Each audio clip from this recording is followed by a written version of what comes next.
نئے income tax بل 2025 کے تحت ٹیکس حکام کو یہ اختیار حاصل ہوگا کہ وہ کسی بھی فرد کے emails, social media accounts, bank کھاتے، ٹریڈنگ اکاؤنٹس اور کلاؤڈ سٹوریج تک رسائی حاصل کر سکیں اگر انہیں شبہ ہو کہ مذکورہ فرد ٹیکس چوری یا اثاثے چھپانے میں ملوث ہے۔ یہ اختیار انکم ٹیکس ایکٹ 1961 کے سیکشن 132 میں دیے گئے تلاشی اور ضبطی کے موجودہ اختیار بڑھا دے گا، جس کے تحت پہلے سے ہی حکام کو یہ اختیار ہے کہ وہ لاکرز اور سیف وغیرہ کو توڑ سکتے ہیں، اور اب کلاز 2047 کے تحت وہ ڈیجیٹل پلیٹ فارمز کے پاس ورڈز اور ایکسیس کوڈز بائی پاس کر کے ان تک رسائی حاصل کر سکیں گے۔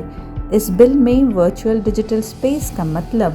ای میل servers, social media accounts, banking اور investment plate forms,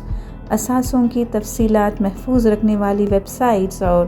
cloud storage بھی شامل ہیں۔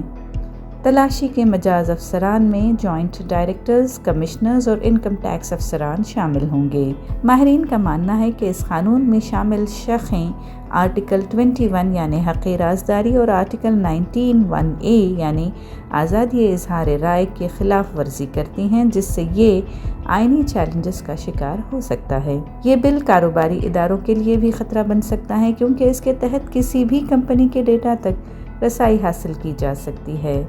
حکومت کا موقف ہے کہ یہ قانون ٹیکس چوری روکنے کے لیے بنایا گیا ہے، لیکن ناقدین کے مطابق اس سے ڈیجیٹل پرائیویسی خطرے میں پڑ جائے گی، قانونی چیلنجز بڑھیں گے اور عوام کا ٹیکس نظام پر اعتماد متزلزل ہو جائے گا۔